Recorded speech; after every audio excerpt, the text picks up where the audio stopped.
आज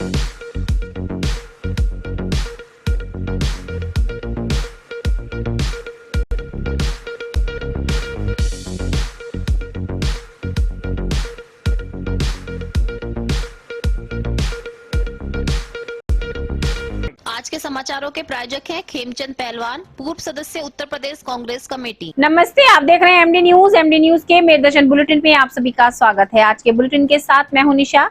खबरों को स्टार्ट करने से पहले थोड़ी सी जानकारी देती चलूं।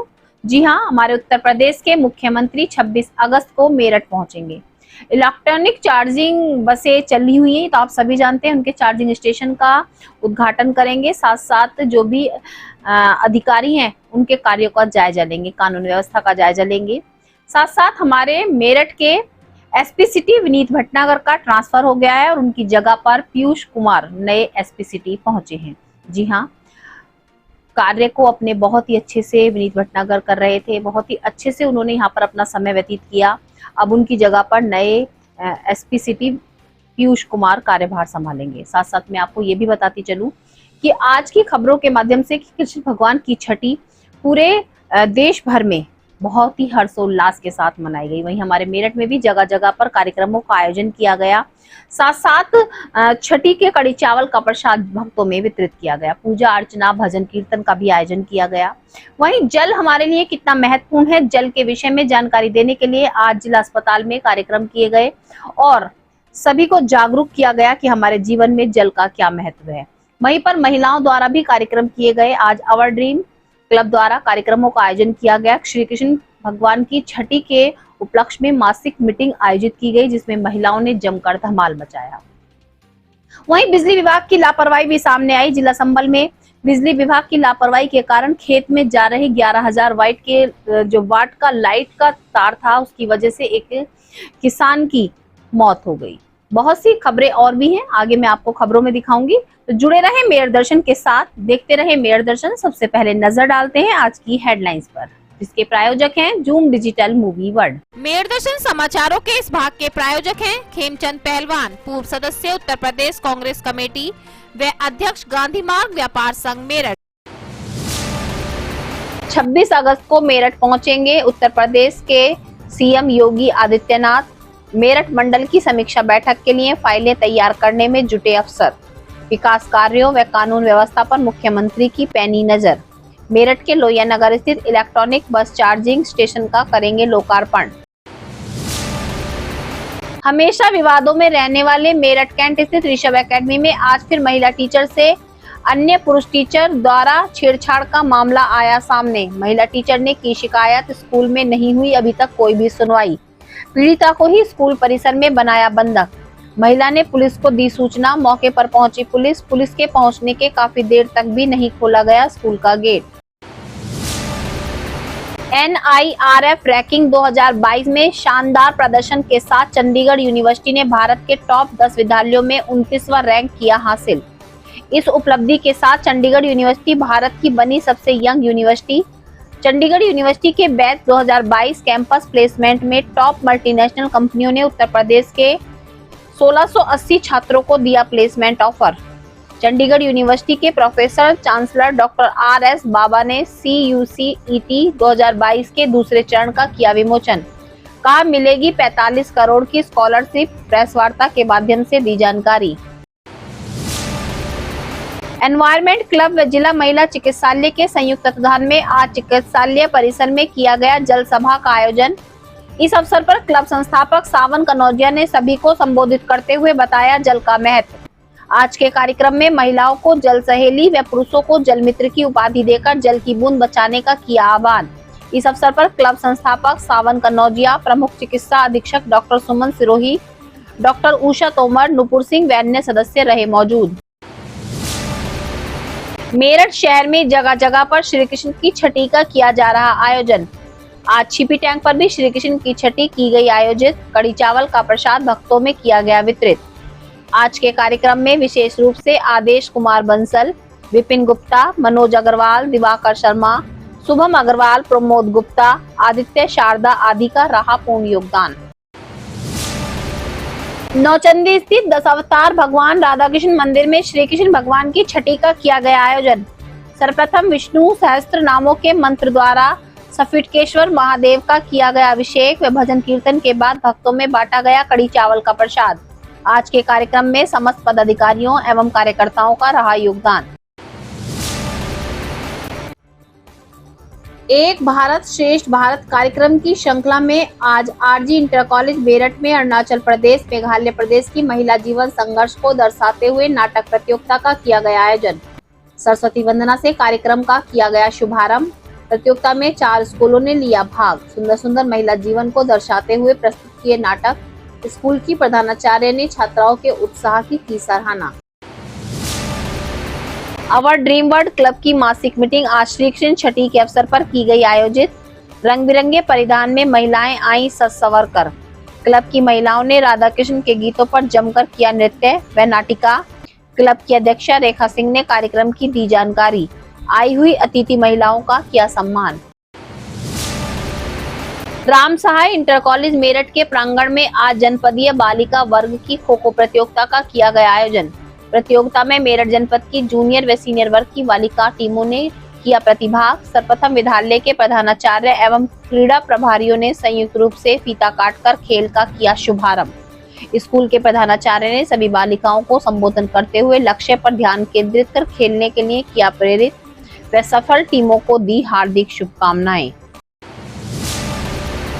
थाना लिसाड़ी गेट क्षेत्र के किदवई नगर में सरेआम अज्ञात बाइक सवारों ने किराना व्यापारी मोहम्मद निजामुद्दीन पर धारादार हथियारों से किया हमला, चलाई गोलियां। सूचना पर पहुंची पुलिस। किराना व्यापारी को अस्पताल में कराया भर्ती। उपचार के दौरान हुई मौत।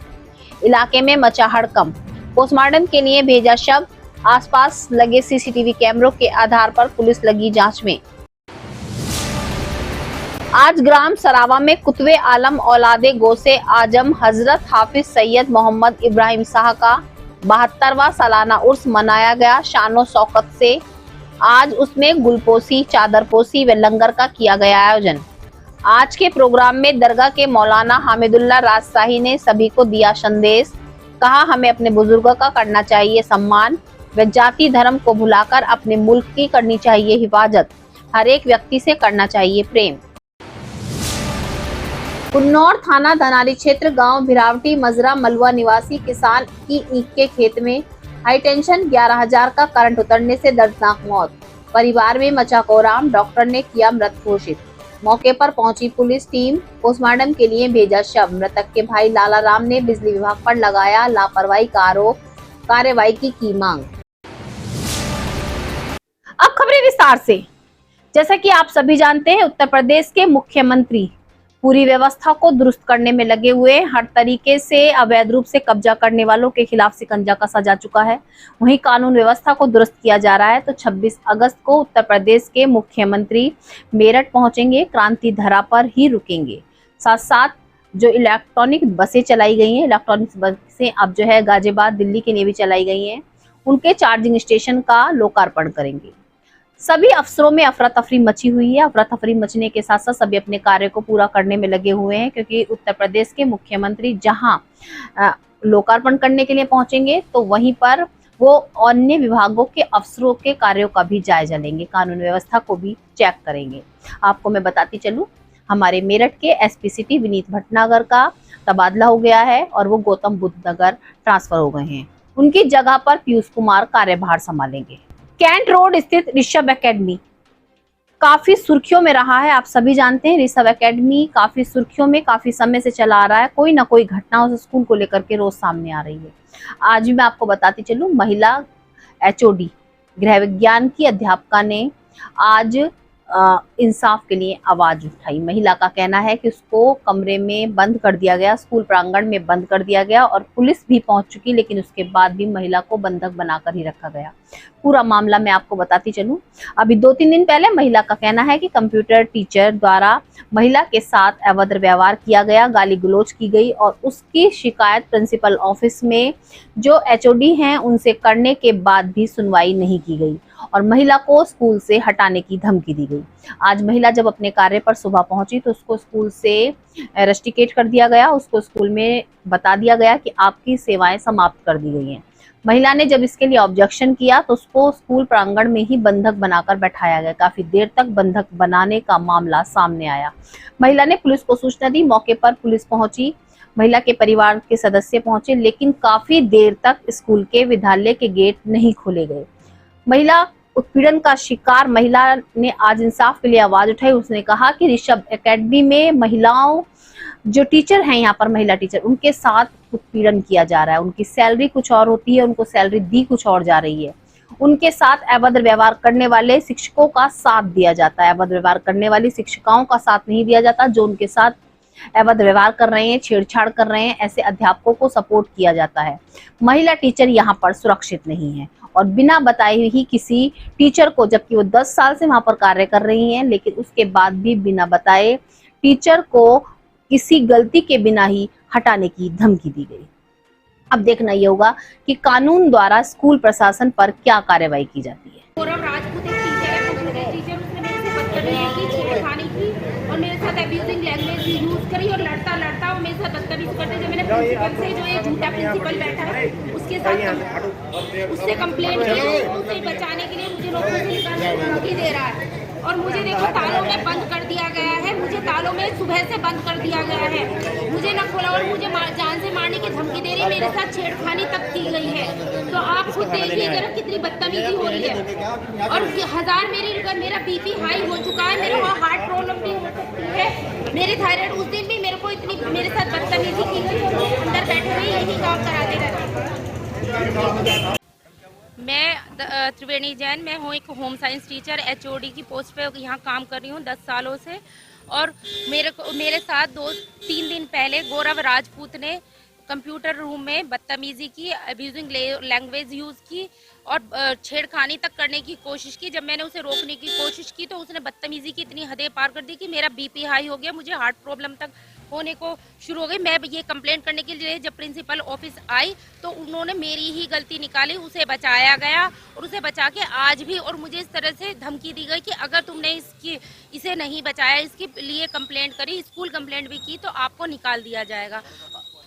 एक कंप्यूटर टीचर है टीजीटी में, ठीक है। और आज जब मैं आम स्कूल आई तो मुझे सिग्नेचर भी नहीं करने दिए, कह दिया गया कि तुम्हें स्कूल से निकाल दिया, टर्मिनेट कर दिया गया। जब मैंने इसकी उसमें आवाज उठाई कि गलती मेरी तो थी नहीं, आप उसे ही बचा रहे, तो कह रहे हमें नहीं पता कुछ, हमें आप यहाँ से जाओ। जब मैंने अपने हस्बैंड को बुला लिया तो हस्बैंड को भी उल्टी सीधी बातें उन्होंने सुनाई, फिर हस्बैंड को बाहर निकाल दिया और मुझे अंदर बंधक बना लिया गया। और इस बुरी तरह से यहाँ ये लोग टीचरों को प्रताड़ित करते हैं कि हमें सैलरी कुछ दी जाती है और 8-8 हज़ार रुपए हमसे वापस ले लिए जाते हैं। हर एक टीचर अगर उसके अगेंस्ट में कुछ बोलने की कोशिश करती है तो फिर संजय जैन, मुकेश कुमार, रेनू, चारू, भावना, आवेश और क्या कहते हैं, ये सारे ही टीचर उस टीचरों को प्रताड़ित करते हैं, उन्हें फिर नौकरी से निकालने की धमकी देते हैं, नहीं तो फिर जान से मारने की धमकी देते हैं। और जैसा मेरा हाल हुआ आप देख सकते हैं, वैसे टीचरों को डराया और धमकाया जाता है। मैं सुबह जब स्कूल का जो टाइम था वो ही मैं 7:15 बजे आई थी, जब से ही मैं आप भी क्या टाइम हो गया तब तक मैं बंधक ही थी, आप ही के सामने मुझे खोला गया है। इतने प्रशासन के बावजूद भी गेट नहीं। फिर ऑफिस जाऊंगी और जिस तरह से मेरे साथ ये किया गया है मैं उसकी कंप्लेंट करूंगी। चंडीगढ़ यूनिवर्सिटी, जी हाँ, चंडीगढ़ यूनिवर्सिटी ने अपना ही नाम कमाया है। युवाओं के लिए नंबर 1 पर पहुंच चुकी चंडीगढ़ यूनिवर्सिटी और युवाओं को काफी फैसिलिटी भी दी जा रही है। बहुत ही एक अच्छी बात है कि उत्तर प्रदेश के 1680 छात्रों को मल्टीनेशनल कंपनियों द्वारा प्लेसमेंट देने की सूचना दी गई है और छात्रों को कहा भी गया है कि उस कंपनी में अच्छे पैकेज पर उनको रखा जाएगा। आज चंडीगढ़ यूनिवर्सिटी के प्रोफेसर चांसलर द्वारा आज एक प्रेस वार्ता के माध्यम से पत्रकारों से रूबरू हो पूरी जानकारी दी गई कि किस तरीके से उन्होंने इस यूनिवर्सिटी को खड़ा किया था, उनकी क्या सोच थी और छात्रों के भविष्य के लिए वो क्या सोचते हैं। पूरी जानकारी आज उन्होंने प्रेस वार्ता के माध्यम से दी। उन्होंने कहा कि पत्रकारों का भी पूर्ण रूप से इसमें सहयोग रहा। आज उनकी यूनिवर्सिटी का जो नाम है वो सभी के सहयोग से है, क्योंकि एक व्यक्ति अकेला कुछ नहीं कर सकता। आज यूनिवर्सिटी ने जो अपना नाम किया है, पूरे देश भर में जो अपना नाम रोशन किया है, वो सभी की सपोर्ट से है। मीडिया की सपोर्ट भी उन्हें पूरी मिली है, जिसके कारण से आज उनका युवाओं को आगे बढ़ाने का जो सपना था वो पूरा होता जा रहा है। साथ साथ उन्होंने ये भी कहा कि 2022 के बैच में 45 करोड़ की स्कॉलरशिप भी दी जाएगी और युवाओं के हित में जितना ज्यादा से ज्यादा हो सकेगा वो योगदान करेंगे। मेरा नाम तनु शर्मा है और मैं मेरठ की रहने वाली हूँ। तनु, किस तरह से यूनिवर्सिटी में आपने एडमिशन लिया, कैसे जॉब मिला, क्या हुआ था पूरा? कोविड का टाइम था तो मैंने अपनी बीटेक कंप्लीट कर ली थी और मैं इंटर्नशिप पे थी अपनी। उसके बाद फिर मतलब वो डिसीजन लेना मुश्किल हो रहा था कि मैं अपनी पोस्ट ग्रेजुएशन करूँ या फिर मैं आगे जॉब में ही परस्यू करूँ। तो तब मुझे चंडीगढ़ यूनिवर्सिटी का मैंने सर्च किया और उसके बाद फिर मुझे वहाँ की प्लेसमेंट्स वगैरह के बारे में मैंने सब कुछ सर्च किया, उनका ऑनलाइन ही, तो मुझे वो काफ़ी सही लगा। तो फिर मैंने क्वेरी भी करी कॉल के थ्रू ही, और उसके बाद फिर उन्होंने मुझे पूरा प्रोसेस समझाया कि मैं कैसे कैसे उसको प्रेफर कर सकती हूँ, और उन्होंने स्कॉलरशिप, CUCET एग्ज़ाम सब के बारे में उन्होंने मुझे डिटेल से बताया। तो उसके बाद फिर मैंने उसमें एडमिशन लिया। मेरा पूरी M.Tech ऑनलाइन हुई। मैंने M.Tech AIML में एडमिशन लिया था। पूरी M.Tech ऑनलाइन थी मेरी। उसमें जो भी चीज़ें थी, ऑनलाइन क्लासेस स्टार्ट होती थी 9 to 5, प्रॉपर रूटीन था, हर चीज़ का सेटअप बहुत अच्छे से था। उनका एक अलग प्लेटफॉर्म था ब्लैक बोर्ड करके, जिस पे सारी क्लासेस होती थी। फिर जब कोई हमारी लैब्स वगैरह होती थी तो वो हमारे टीम्स पे ही कंडक्ट करवाई जाती थी। यूनिवर्सिटी ने पूरी कोशिश करी अपनी तरफ से कि हमें हर चीज़ की फैसिलिटी प्रोवाइड हो सके घर पे ही। उसके बाद हम लोगों को फर्स्ट सेमेस्टर में ही बताया गया था क्लासेस होंगी, सॉफ्ट स्किल्स की क्लासेस होंगी, और हार्डली 3-4 मंथ्स में हमारी वो क्लासेस जब कंटिन्यू थी तो उसमें ही मेरा सिलेक्शन हो गया था डेल टेक्नोलॉजीज़ में। उसके बाद समर कैंप भी होता है, बट एज मैं प्लेस्ड थी तो मेरे को एग्जेम्पशन मिल गया क्योंकि मेरा इंटर्नशिप स्टार्ट हो गई थी।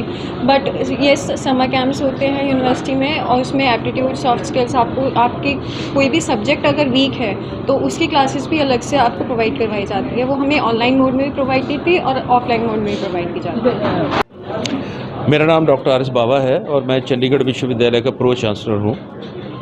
मैं फाउंडर वाइस चांसलर भी हूँ। आज हम यहाँ मेरठ में प्रेस कॉन्फ्रेंस कर रहे हैं। इसका मुख्य उद्देश्य ये है कि हम 45 करोड़ रुपए की स्कॉलरशिप दे रहे हैं इस साल, और मैं चाहता हूँ कि सभी माता पिता और बच्चों को ये जानकारी पहुँचे।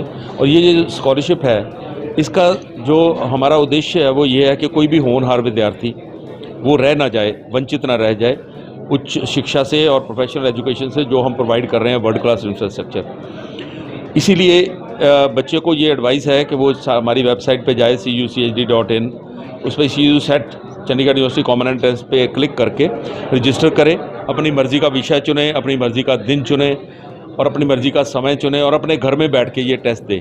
ये परीक्षा अगर वो टेस्ट देता है, उसके पास कैमरे वाला फ़ोन या कैमरे वाला लैपटॉप या कैमरे वाला डेस्कटॉप होना चाहिए ताकि हम उसको मॉनिटर कर सकें। टेस्ट होने के बाद तुरंत उसको उसका रिज़ल्ट पता चल जाएगा, उसके अंक पता चल जाएंगे। अगर उसके 90% या उससे अधिक अंक आते हैं तो उसको 100% स्कॉलरशिप मिलेगा। जैसे जैसे अंक कम होंगे स्कॉलरशिप कम होता जाएगा, लेकिन 40% वाले को भी 10% स्कॉलरशिप दिया जाएगा। मेरा ये मानना है कि क्योंकि इस टेस्ट में हम +2 के अंक शामिल नहीं कर रहे हैं और ना ही कोई इनकम क्राइटेरिया है, तो हर बच्चे को ये चाहिए कि वो ये टेस्ट दे। जो भी चंडीगढ़ विश्वविद्यालय में पढ़ना चाहता है वो टेस्ट दे और ज़्यादा से ज़्यादा स्कॉलरशिप ले सके। मैं ये बता दूं कि पिछले साल लगभग 15,000 बच्चों ने इस स्कॉलरशिप का लाभ उठाया। इसमें हमने कोई परसेंटेज नहीं रखी है कि 10% को स्कॉलरशिप मिलेगा या 20 को मिलेगा। जितने भी बच्चे टेस्ट देंगे और जो क्वालिफाई करेंगे सबको स्कॉलरशिप दिया जाएगा, चाहे ये राशि हमें 45 करोड़ रुपए से बढ़ानी पड़े।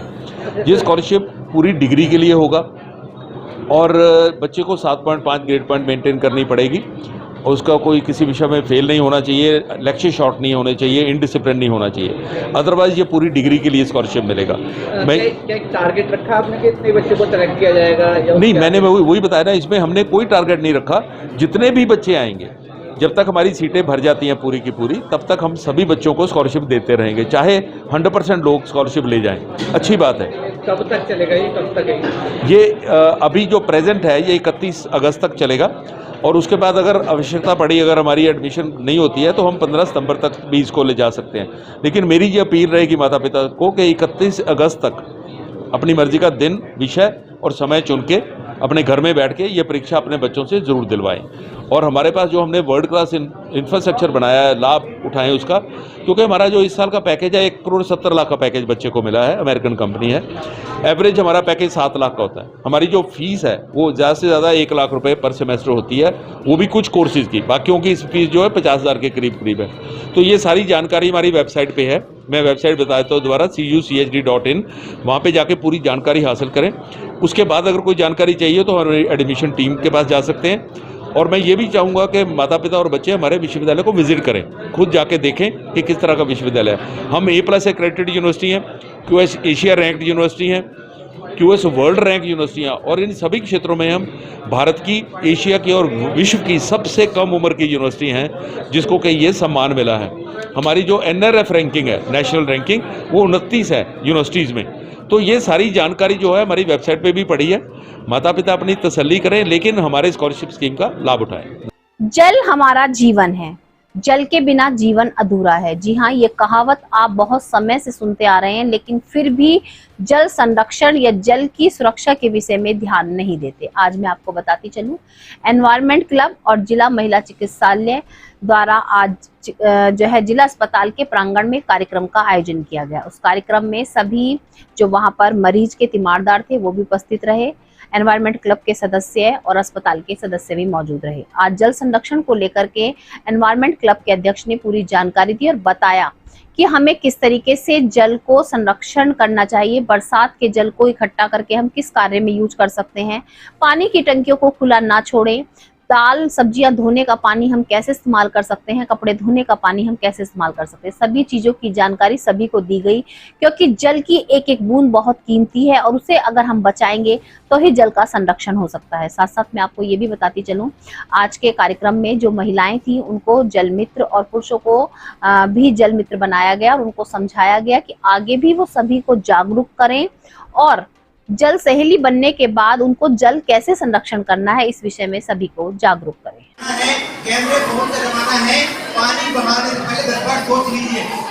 कड़े शब्द मुझे इसलिए बोलने पड़ रहे हैं, जमाना है और 5 साल की जेल है, इसको अंडरलाइन कर लीजिए। किसी ने अगर फोटो खींच के आपकी भेज में डाल को सीधा। मेरा नाम सावन कनौजिया है, मैं संस्थापक हूँ एनवायरमेंट क्लब का। आज हमने जिला महिला चिकित्सालय मेरठ और एनवायरमेंट क्लब ने संयुक्त रूप से हमारी पानी की बात मुहिम के तहत यहाँ पर जल सभा ऑर्गेनाइज करी है, आयोजित करी है। जल सभा में जितने भी यहाँ तीमारदार मौजूद हैं ओपीडी में, हमने इन्हें जागरूक किया है कि पानी को बचाएं, क्योंकि पानी ही वो मूलभूत आवश्यकता है जो हमारे जीवन का आधार है। पानी नहीं होगा तो हमारा जीवन संभव नहीं होगा। तो हमने बताया है कि पानी को हम कैसे बचा सकते हैं। जैसे हम लोग चावल भिगो रहे हैं, राजमा भिगो रहे हैं, तो पानी को बहुत बेसिन में बहाने के बजाय पानी को एक बाल्टी में लीजिए और उसको पौधों में डालिए। इस तरह अपने आसपास बहते नलों को बंद करिए, तो दैनिक गतिविधि में पानी का बचाव करके हम अपने जीवन को बचा सकते हैं। नारे भी लगाए गए हैं, महिलाओं को जल सहेली बनाया है, पानी की दोस्त बनकर अभी जल सहेली पानी को बचाएंगी। श्री कृष्ण का जन्मोत्सव, जी हाँ, मैंने मेरठ दर्शन चैनल के माध्यम से आपको पूरी जानकारी दी कि मेरठ शहर में किस तरीके से श्री कृष्ण जन्मोत्सव मनाया गया। श्री कृष्ण जन्मोत्सव के साथ साथ अब मैं आपको बताती चलूं, श्री कृष्ण जन्माष्टमी के बाद श्री कृष्ण की जो छठी मनाई जाती है वो भी पूरे देश भर में बहुत ही हर्षोल्लास के साथ मनाई गई। आज मेरठ शहर में भी जगह जगह पर छठी का प्रसाद वितरित किया गया। जी, छठी का प्रसाद आप सभी जानते हैं, कड़ी चावल का प्रसाद भक्तों में वितरित किया गया। आज छिपी टैंक स्थित मैं आपको बताती चलूं, छिपी टैंक पर आज छठी के कार्यक्रम का आयोजन किया गया, जहां पर आज पदाधिकारियों, कार्यकर्ताओं और अन्य सदस्यों ने मिलकर कड़ी चावल का प्रसाद भक्तों में बांटा। साथ साथ उन्होंने ये भी कहा कि जिस तरीके से हम अपने बच्चों के घर में जन्म के बाद छठी का आयोजन करते हैं, उसी तरीके से भगवान श्री कृष्ण के जन्म के बाद भी छठी का आयोजन जगह जगह पर किया जा रहा है। वहीं आपको बताती चलूं, नौचंदी स्थित दशावतार परशुराम मंदिर में भी श्री कृष्ण जन्माष्टमी के बाद छठी का भी आयोजन किया गया। छठी के आयोजन में सबसे पहले मंदिर में मंत्रों द्वारा महादेव का जलाभिषेक किया गया, तत्पश्चात महिलाओं के द्वारा भजन कीर्तन का आयोजन किया गया। छठी का प्रसाद भी सभी भक्तों में वितरित किया गया और धूमधाम के साथ श्री कृष्ण की छठी मनाई गई। पुरानी बन जाओगे, पुरानी बन जाओगे, पुरानी बन जाओगे, पुरानी बन जाओगे।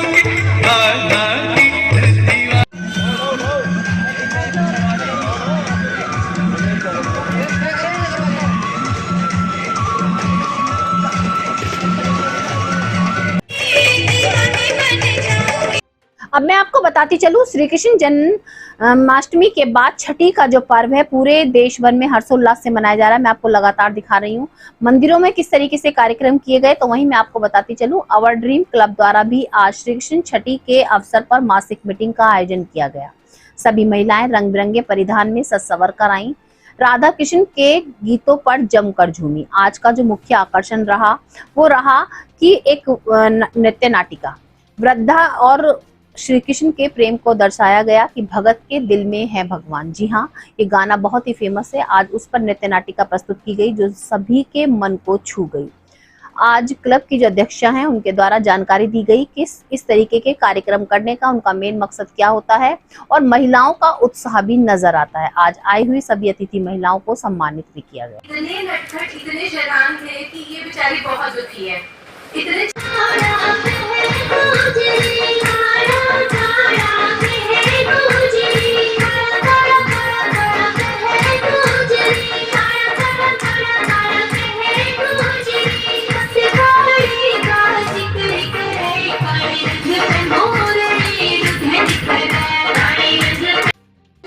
आज इस मूर्ति के लिए डॉक्टर को लेने गया तो डॉक्टर भी हंसेगा। पड़ोसियों में एक बूढ़ा आगे क्या हुआ सुनिए।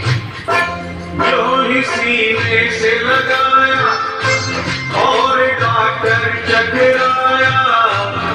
डाउनलोड नहीं हो पाया था।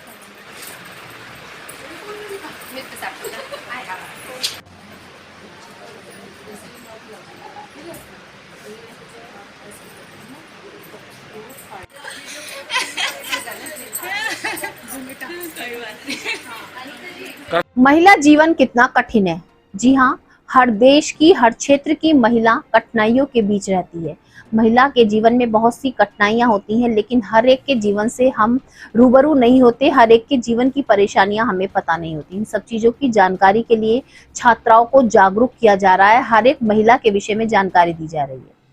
आरजी इंटर कॉलेज द्वारा भी ये पहल की जा रही है और कार्यक्रम के मेरा भारत सबसे श्रेष्ठ कार्यक्रमों का आयोजन किया जा रहा है। उसी के तहत आज एक कार्यक्रम का आयोजन किया गया। अरुणाचल प्रदेश और मेघालय की जो महिलाएं हैं उनके जीवन पर नृत्य नाटिका प्रस्तुत की गई और प्रतियोगिता का आयोजन किया गया। सर्वप्रथम सरस्वती वंदना के साथ कार्यक्रम का शुभारंभ किया गया। आज मेरठ के 4 इसमें कॉलेजों ने भाग लिया। 4 कॉलेजों की छात्राओं ने महिला जीवन से जुड़ी नृत्य नाटिका प्रस्तुत की और सभी का मन मोह लिया। स्कूल की प्रधानाचार्य ने सभी छात्राओं के उत्साह की काफी सराहना की। अमृत महोत्सव मना रहे हैं, लेकिन फिर भी हमारे देश में इस तरह की कुप्रथाएं हैं। अरुणाचल प्रदेश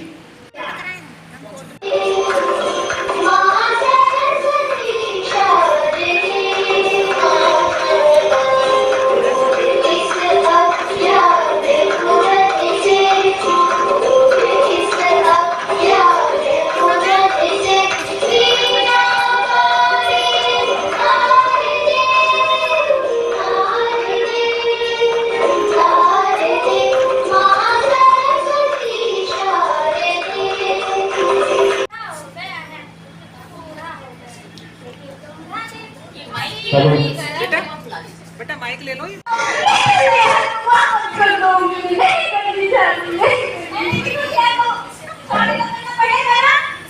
जाने के लिए हमें भारतीय सरकार से अनुमति लेनी होती है। यदि भारतीय सरकार हमें अनुमति देती है तो ही मैं डॉक्टर रजनी रानी शंकरदार, प्रधानाचार्य आरजी इंटर कॉलेज।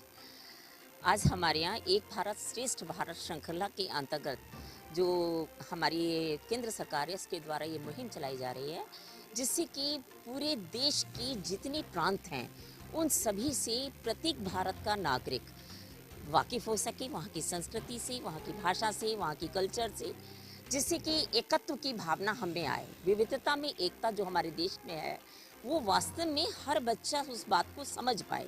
तो इस श्रृंखला में आज हमारे अरुणाचल प्रदेश की एक कुप्रथा है लप्या, जो निशी जाति में है, उस पर नाट्य मंचन हो रहा है, जिसमें कि स्त्री का शोषण होता है और स्त्री को ज़बरदस्ती विवाह करने के लिए बाध्य किया जाता है।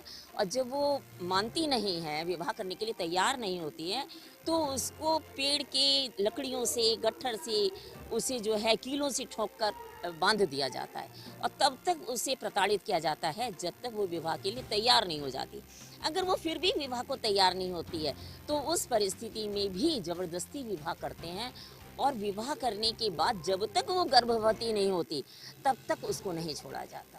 तो इस स्कूल हमारे यहाँ वैसे 6 नामित स्कूल थे, लेकिन 3 स्कूल प्रतिभाग कर रहे हैं, 4 प्रतिभाग कर रहे हैं, जिसमें चौथा विद्यालय हमारा स्वयं का है। खो खो और कबड्डी ये ऐसे खेल हैं जो जमीन से जुड़े हैं और जिसमें छात्र छात्राओं को अपनी प्रतिभा दिखाने का मौका दिया जाता है और बहुत ही कम खर्च पर इन खेलों में भाग लिया जा सकता है।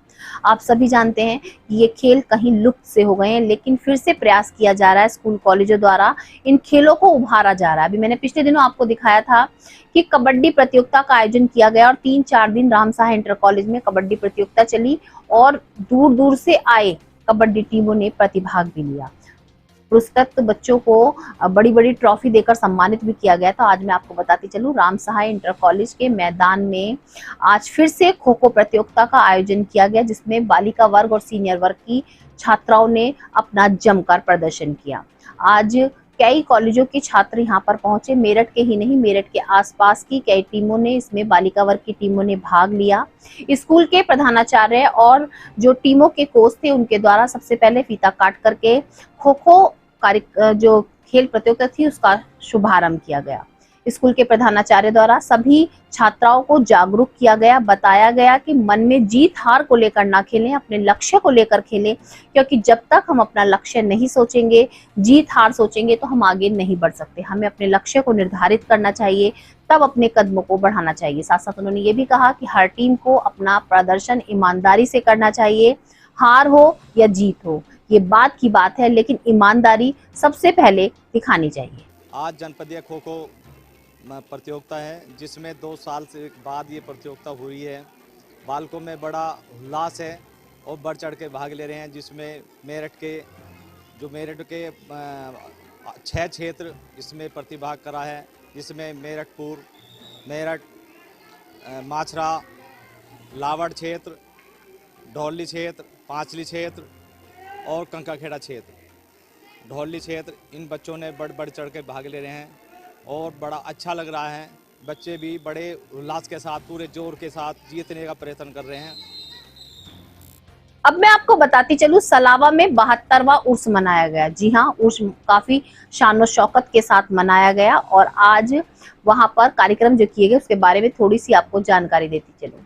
आज ताजपोशी की गई, गुलपोशी की गई, चादरपोशी की गई, साथ साथ लंगर का भी आयोजन किया गया। दूर दूर से यहाँ पर व्यक्ति पहुंच रहे थे और अपने माथा टेक करके अपनी मनोकामना मांग रहे थे। आपको बताया जाता है कि जगह जगह पर धार्मिक स्थल होते हैं, अलग अलग तरीके से मनाने का तरीका होता है, लेकिन हर भक्त वहां पर पहुंचकर अपनी मनोकामना को मांगता है। आज 72वां जो उर्स मनाया जा रहा है, काफी शान शौकत के साथ मनाया जा रहा है और काफी भीड़ यहाँ पर नजर आई। कव्वाली का भी आयोजन किया गया। साथ साथ दरगाह के जो मौलाना थे उन्होंने सभी से कहा कि हमें अपने जो बुजुर्ग हैं उनका सम्मान करना चाहिए, उनके बताए हुए मार्गदर्शन पर हमें चलना चाहिए। साथ साथ हमें जो है अपने जिस मुल्क में हम रह रहे हैं उससे प्रेम करना चाहिए, हर एक बंदे को अपना मानना चाहिए।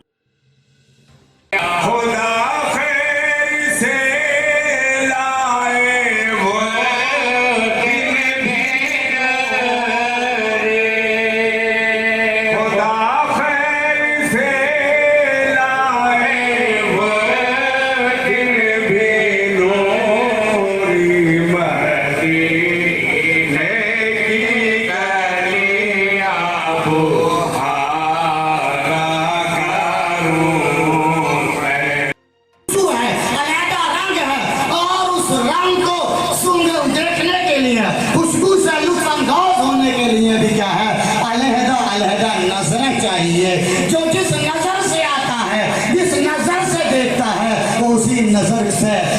चोर बदमाशों के हौसले काफी बुलंद होते जा रहे हैं, तो मैं आपको लगातार बता रही हूँ, लेकिन अब हत्यावर जो हैं वो भी बहुत ही वारदात को अंजाम दे रहे हैं और बिल्कुल भी उनके अंदर डर खौफ नहीं है। जी हाँ, आज मैं आपको बताती चलूं, बाइक पर सवार होकर आए कुछ अज्ञात युवकों ने किराना व्यापारी पर अचानक से हमला कर दिया और गोलियां चला दी, जिसके कारण से किराना व्यापारी गंभीर रूप से घायल हो गया।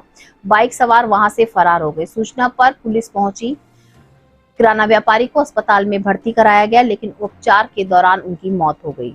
मौत के बाद परिवार में कोहराम मचा हुआ है। सीसीटीवी कैमरे जो आसपास के क्षेत्रों में लगे हुए हैं उनको ढूंढा जा रहा है, उनको खंगाला जा रहा है, लेकिन अभी तक कोई भी सुराग नहीं मिला। परिवारजनों से पूछा जा रहा है कि आखिर किसी पर उनको शक है या किसी कारण से यह हत्या की गई है। अभी इसकी भी जानकारी पुलिस को नहीं लगी है। अब नजर डालते हैं जिला संबल की खबरों पर। बताया जा रहा है कि किसी भी विभाग की लापरवाही हो लेकिन किसी की जान भी जा सकती है और ऐसी घटना बार बार सामने आ रही है। आज मैं आपको बताती चलूं, थाना गुन्नौर क्षेत्र, जी हां, जिला संबल थाना गुन्नौर क्षेत्र के गांव बिरावटी में एक किसान अपने ईख के खेत में अपने जो है पशुओं को चरा रहा था। तभी खेत के ऊपर से गया हुआ एक 11,000 वाट के तार के कारण खेत में करंट उतर गया। करंट लगने के कारण किसान की वहीं पर मौत हो गई। आपको बताते चलूं, परिवार में पूरा कोहराम मचा हुआ है। परिवार के सदस्य जब राहगीरों की सूचना पर पहुंचे, किसान को अस्पताल में भर्ती कराया, लेकिन डॉक्टर्स द्वारा उसको मृतक घोषित कर दिया गया। मौके पर पुलिस भी पहुंची। पुलिस जानकारी ले रही है और जांच में लगी हुई है। मृतक के भाई का कहना है कि बिजली विभाग की लापरवाही के कारण ये हादसा हुआ है। एक हफ्ते के अंदर 8 मौतें इस कारण से हो चुकी हैं। ये तार खेतों के ऊपर से जा रहा है और कभी भी अचानक से खेत में करंट उतर जाता है, जिसके कारण से लगातार हादसे हो रहे हैं। बार बार शिकायत की जा रही है, लेकिन इस और बिजली विभाग का कोई भी ध्यान नहीं है। कितनी मौतें हो चुकी हैं, सभी की जानकारी दी गई। हुई आपके? हाँ, एक और पकड़ ली है। वो कैसे पकड़ ली? पता ना कैसे पकड़ ली, मैं मालूम। 2 घटनाएं हुई आपकी। आज के मेरदर्शन बुलेटिन में बस इतना ही। तेज और ताजा खबरें जानने के लिए देखते रहिए मेरदर्शन। यदि आप भी हमारे साथ जुड़ना चाहते हैं या स्पेशल बुलेटिन बनवाना चाहते हैं तो नीचे दिए गए नंबर पर संपर्क करें, सब्सक्राइब करें। MD news Meerut.